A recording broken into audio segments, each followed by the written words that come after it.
नमस्कार, ND special पे आप सभी का बहुत स्वागत है। आपके साथ मैं हूं विवेक पांडे। आरक्षण पर परीक्षण की हम बात करने वाले हैं, लेकिन उससे पहले आपको बता दें कि आरक्षण पर किस प्रकार दिक्कतें इस समय चल रही हैं। अब आप पूछेंगे कि ये दिक्कतें भला किसके लिए हैं और ये दिक्कतें आखिर क्यों हो रही हैं। आरक्षण पर अगर परीक्षण हो रहा है तो ये तो अच्छी बात है, लेकिन जिस तरह से राजभवन और सरकार का टकराव देखने को मिल रहा है, हो सकता है आप इसे कहें कि परीक्षण ही तो है, इसमें तकरार की भली बात कहां से आ गई। लेकिन जिस तरह से सरकार की ओर से जो जवाब दिए गए और जिस तरह से बीजेपी पर तंज कसा है सीएम भूपेश बघेल ने, और ये कहा है कि साफ तौर पर भूपेश बघेल ये कह रहे हैं कि अगर राज्यपाल को परीक्षण करना है, राज्यपाल का उन्होंने कोट करते हुए इस बात को भी कहा था कि राज्यपाल आदिवासी हैं, वे बेहद संजीदा हैं और इस बात को समझती हैं कि यदि आरक्षण मिलेगा तो इसका सीधा फायदा आदिवासी लोगों को होगा। आरक्षण मामले में एक बार फिर से उन्होंने बयान देते हुए इसी बात को दोहराया है। कहा कि रिक्रूटमेंट के लिए हम अभी से कुछ नहीं कह सकते, पहले बिल हमारे पास आए। लेकिन इसी बीच सूत्रों के हवाले से एक बड़ी खबर आई और वो खबर ये थी कि आरक्षण पर सरकार से सवाल पूछ सकती हैं राज्यपाल अनुसुईया उइके। ये खबर निकलकर सामने आई जिसमें कि अनुसुईया उइके आरक्षण के कई बिंदुओं पर राज्यपाल से सवाल पूछ सकती हैं। इसके साथ ही साथ अनुसुईया उइके वो तमाम सवालों पर भी राज्य सरकार से पूछेंगी जिसमें आरक्षण को लेकर क्या कुछ मसौदा तैयार हुआ। इसके साथ ही साथ जो लेयर फॉर्म है इस पर भी सवाल हो सकता है। हालांकि ये बात आपको बहुत अच्छे से पता होगी कि छत्तीसगढ़ में आरक्षण पर किस प्रकार से लगातार सियासत चल रही है। बहरहाल एक बार फिर से सीएम भूपेश बघेल ने भाजपा को आरक्षण विरोधी बताया और ये भी कहा है कि बीजेपी के दबाव में राज्यपाल काम कर रही हैं। राज्यपाल किंतु परंतु कह रही हैं, लेकिन उन्हें जल्दी हस्ताक्षर करना चाहिए। अब आरक्षण बिल पर हस्ताक्षर नहीं होने पर सीएम भूपेश बघेल ने नाराजगी जताई है और बीजेपी को आरक्षण विरोधी बताया। आगे अपने बयान में क्या कुछ कहा है, आइए आपको पहले वो सुनवा देते हैं।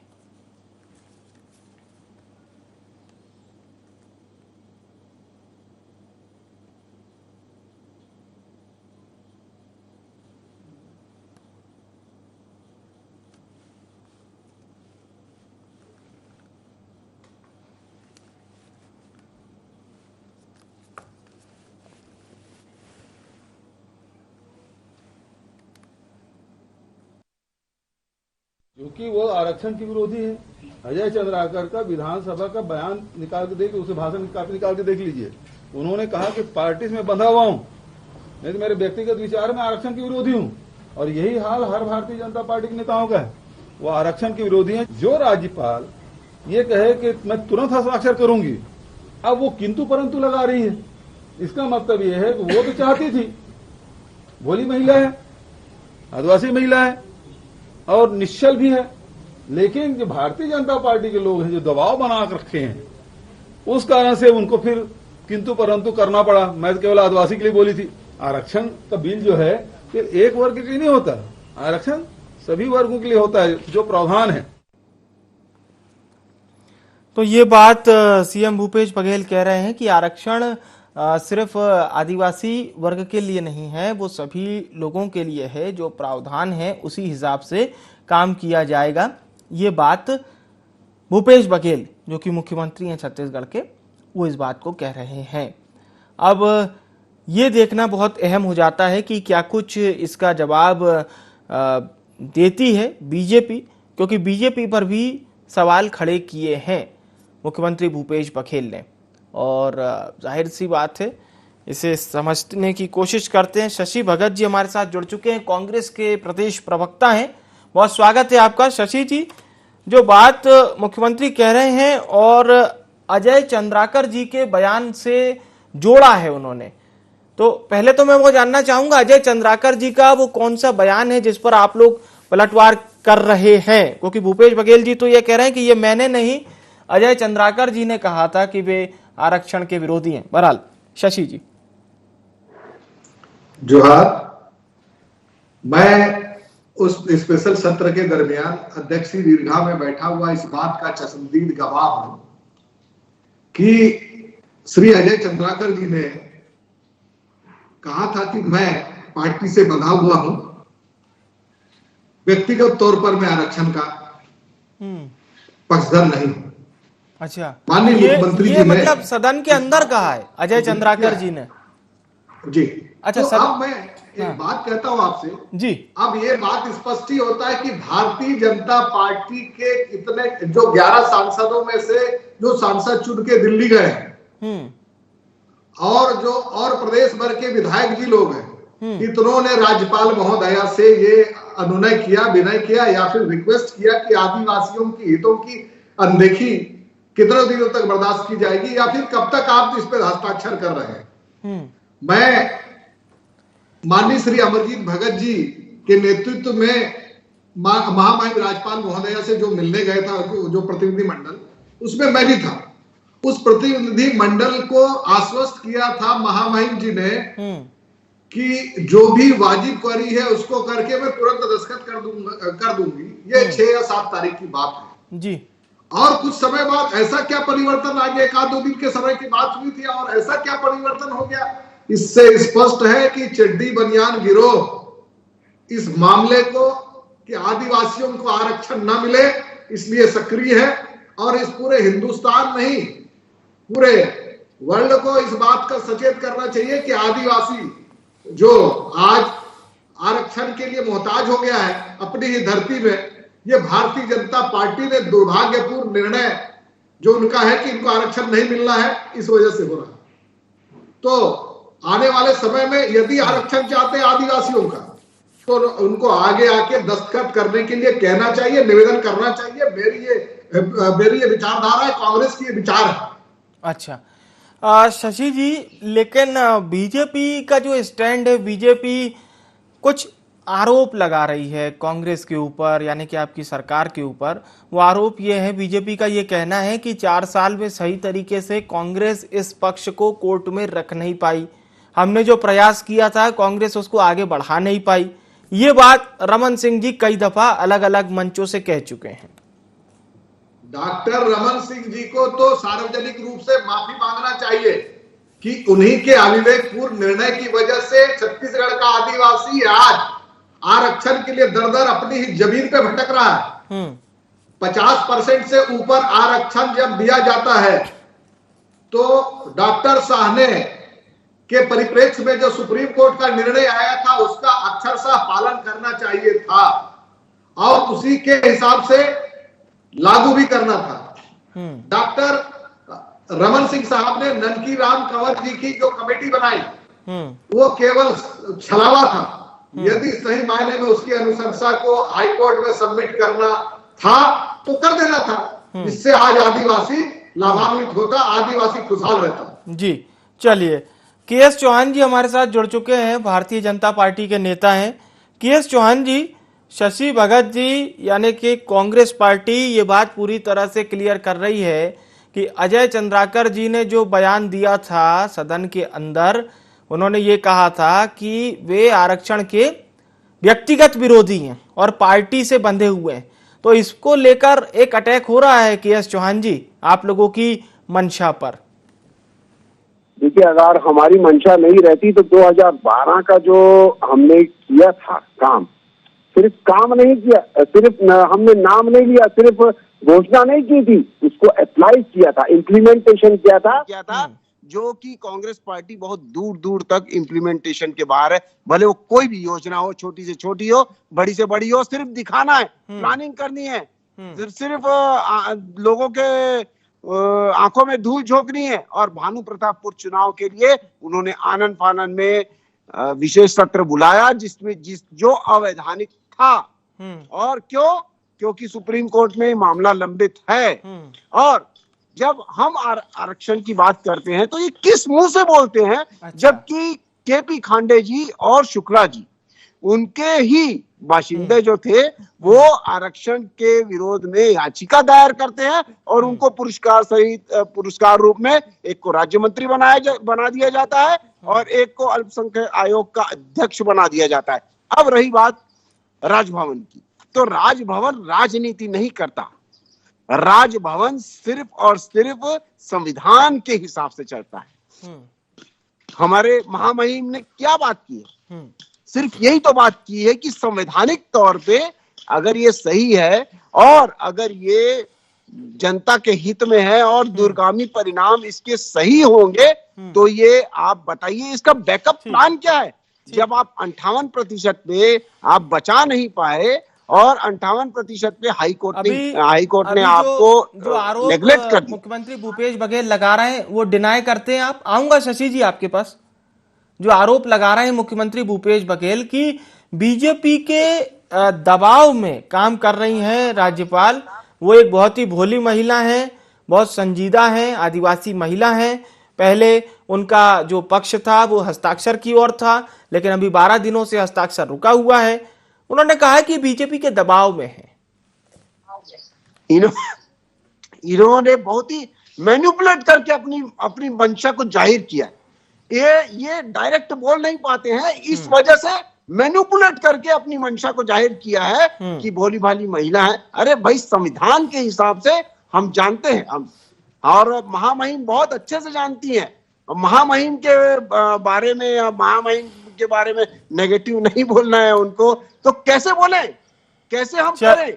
चलिए ठीक है, महामहिम ठीक है। आपने अपनी ओर से प्रतिक्रिया भी क्लियर कर दी है। गंगेश द्विवेदी साहब हमारे साथ जुड़ चुके हैं। मैं लौटूंगा शशि जी, के.एस. चौहान जी आपके पास।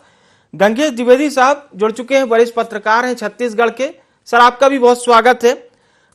मेरा सवाल आपसे रहेगा, जो बात सीएम भूपेश कह रहे हैं कि ये बीजेपी के दबाव में राजभवन चल रहा है, आप मानते हैं ऐसा कभी हुआ है छत्तीसगढ़ में कि जब किसी पार्टी के दबाव में राजभवन की कार्यप्रणाली निशाने पर रही हो?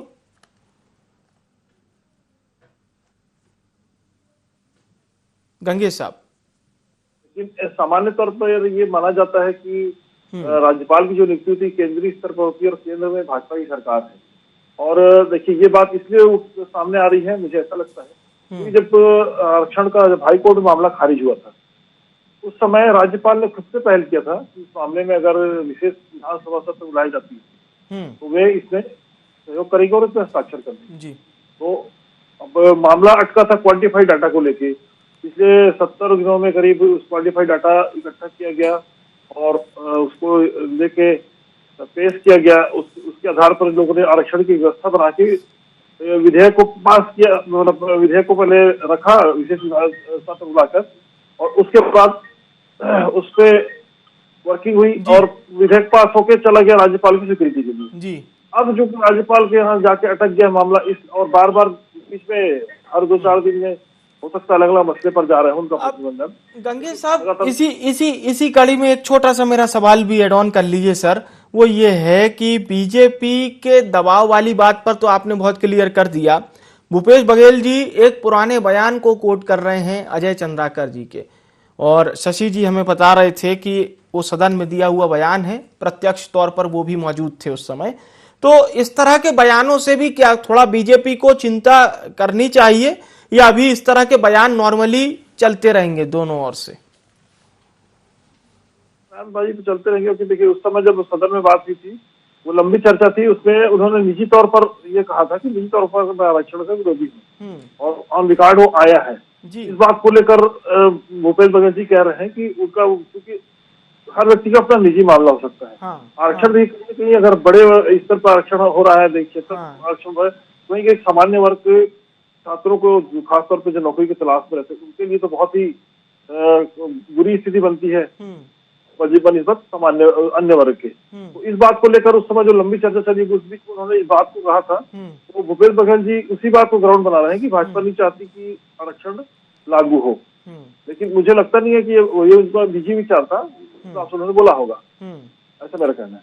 चलिए ठीक है, अब हम शशि जी का रुख करते हैं। शशि जी, ये बात तो अब ऐसी हो रही है कि राजभवन का जो रुख है वो विधेयक लौटाने की तैयारी वाला माना जा रहा है, क्योंकि 10 से 12 दिन हो गए राज्यपाल और राजभवन जो पूरा का पूरा एक महकमा होता है, वहां पे ओएसडी होते हैं, सारे अधिकारी होते हैं, वो अगर राज्यपाल तक ये बात नहीं पहुंचा पा रहे हैं कि इस विधेयक में क्या कुछ शामिल है, क्लियर नहीं कर पा रहे हैं, 12 दिन, मतलब आपको और हमको भी पता है संवेदनशील विषय है, तो ये 12 दिन कितने बड़े हो जाते हैं। क्या अब कांग्रेस पार्टी का और सरकार का रुख रहेगा? क्या अभी भी वेट एंड वॉच की भूमिका में हैं आप लोग? वेट एंड वॉच की भूमिका या जल्दबाजी की भूमिका, ऐसा कुछ भी नहीं, बल्कि हम तो ये चाहते हैं कि महामहिम राज्यपाल महोदया जो भी क्वेरी करना हो तत्काल उसके क्वेरी करवा के उसको तुरंत साइन करके प्रदेश की जनता के हित में सार्वजनिक करना चाहिए, उसको नोटिफिकेशन करना चाहिए। देखिए, भारतीय जनता पार्टी के हमारे साथी एक तरफ तो ये बात बोलते हैं कि 70 दिन इतना समय लगा दिया, और कुछ साथी ये कहते हैं कि बहुत जल्दी कर देना था। अब हमारा कहना यह है कि आज की तारीख में महामहिम जी से निवेदन करते क्यों नहीं है जी? क्या भारतीय जनता पार्टी ये नहीं चाहती कि आदिवासी बंधुओं को लाभ मिल सके? हाँ। क्या आज की तारीख में भी संशय की स्थिति में रखना चाहते हैं पूरी छत्तीसगढ़ की जनता को? हमारे प्रवक्ता साथी ने एक बात और कही भानु प्रतापपुर के विषय में कि चुनाव आया तो आनंद फानन में लागू कर दिया। आनंद फानन में तो जनाब डॉक्टर रमन सिंह साहब ने लागू किया, जो बिना सोचे समझे, अगर मीनार बनाता है तो आदमी बेस भी बढ़िया बनाता है, बुनियाद भी बढ़िया बनाता है। अब उस समय उनको एथेंटिक कोई कारण उनको देना चाहिए था कि अब 50% हम क्यों दे रहे हैं। तो ये सारी चीजों का जिक्र उस समय होना चाहिए था, जिससे आज आदिवासी दर दर भटकने को, आरक्षण के लिए मोहताज हो जाने को मजबूर नहीं होता। मेरे प्रवक्ता साथी से भी गुजारिश करता हूं कि अपने जितने साथी हैं उनको तत्काल ये बात का आह्वान करें कि आदिवासियों के हितों में छत्तीसगढ़ में अगर अमन चैन चाहिए, सबकी उन्नति चाहिए, तरक्की चाहिए, तो भारतीय जनता पार्टी भी इसकी पैरवी करे।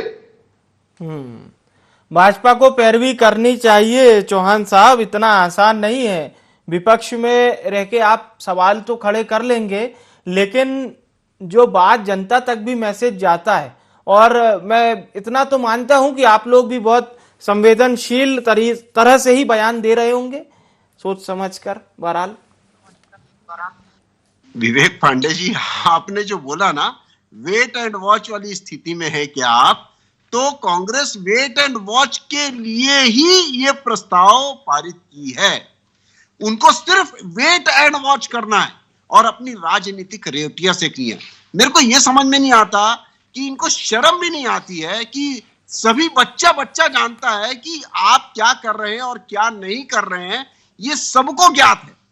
तब भी उसके बावजूद भी ये बोलते हैं कि हम हितैषी हैं, आऊंगा आपके पास, मैं आऊंगा, हम हितैषी हैं, हम ऐसा कर रहे हैं, वैसा कर रहे हैं, सबको पता है। अरे आप ये बताइए, जब 58% को हाई कोर्ट ने नकारा था तो हम कितनी आवाज उठाए थे, हम कितने मतलब चिंतित थे, हम कितने, और जो आदिवासी भाई बहन है वो कितने आक्रोशित थे। जी। आप ये क्यों नहीं देखते? जब 58% को आप संजो के नहीं रख पाए, सिर्फ 2 बार हियरिंग हुई, उसको आप ये सरेंडर कर दिए, और 58% को क्यों संजो के नहीं रख पाए? और महामहिम ने सिर्फ इतना बोला था कि आप जो 32% है एसटी वर्ग का जो है उसको बढ़ा दीजिए, तो मैं इसका स्वागत करती है और जल्द से जल्द अपना रोस्टर चालू किया जाए, जो कि लाखों युवकाओं का बहुत अपना भविष्य खतरे में है, उनको नौकरियां देनी है। और नोटिफिकेशन आप जारी कर रहे हैं एक तो विवेक पांडे जी, और आप रिजल्ट निकाल नहीं सकते हैं। किस आधार पे आप रिजल्ट निकालेंगे?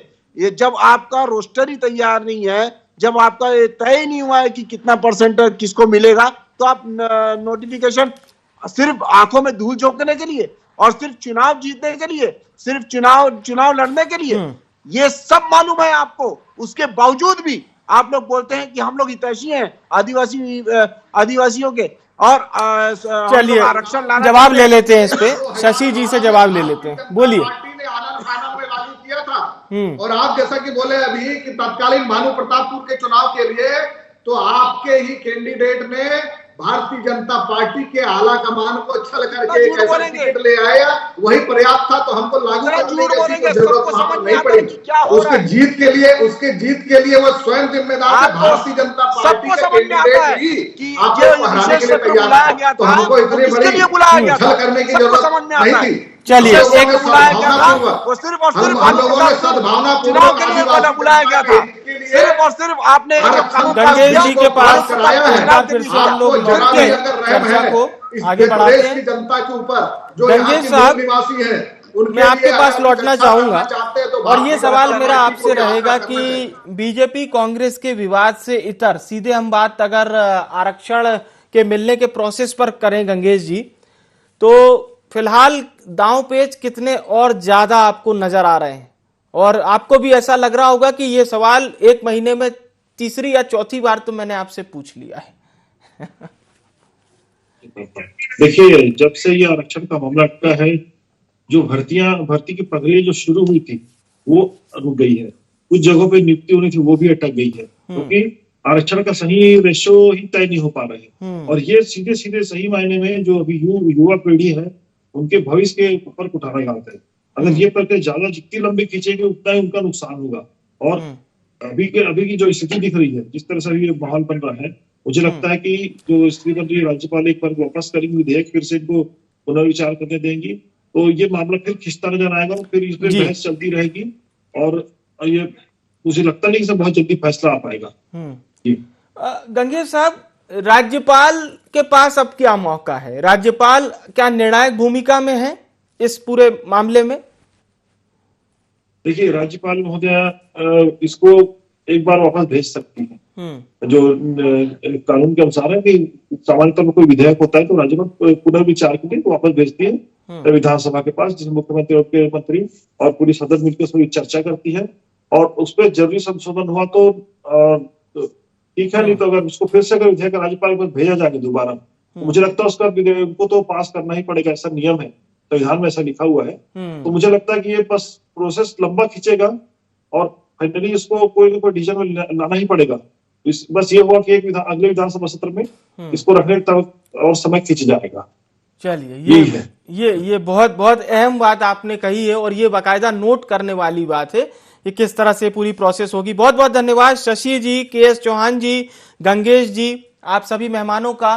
तो आरक्षण की अगर आप व्यवस्था के अतीत पर जाएंगे, जब आरक्षण को लागू किया गया था और स्वतंत्र भारत के जब संविधान में आप आरक्षण को देखेंगे तो ये पता चलेगा कि समाज में असमानता इतनी ज्यादा थी और उसी को समानता में बदलने के लिए आरक्षण को प्रस्तावित किया गया था। आरक्षण उन लोगों के लिए था जो जाति में बेहद पिछड़े हुए थे और जो कि समाज में बहुत ही भिन्नता के आधार पर इस समाज की पूरी परिपाटी से दूर कर दिए गए थे। अब समानता पर अगर हम बात करें तो 70 वर्षों 75 वर्षों के बाद समानता अगर देखते हैं तो अच्छा लगता है, लेकिन उसके बावजूद भी चाहे वो आदिवासी हों, चाहे वो दलित हों या पिछड़ा वर्ग के लोग हों, आरक्षण को समावेशित उतना अच्छे से क्या पहुंचाया जा सका? यह सवाल सरकार से भी होना चाहिए, यह सवाल अदालतों से भी होना चाहिए और यह सवाल उन बुद्धिजीवियों से भी होना चाहिए जो किसी अच्छे व्यवस्था की परिकल्पना पर काम करते हैं, क्योंकि तभी हम आरक्षण को बहुत अच्छे से समझ भी पाएंगे। और यह भी सुनिश्चित किया जाना चाहिए कि दूर गांव में बैठे व्यक्ति तक आरक्षण की सुविधा पहुंच पा रही है या नहीं। अगर हम इन तमाम विषयों को सुनिश्चित कर लेंगे तभी आरक्षण को सही तरीके से लोगों तक पहुंचा पाएंगे, जिसके लिए इसको लाया गया था। IND स्पेशल में इतना ही। मुझे आने विवेक को दीजिए इजाजत। नमस्कार।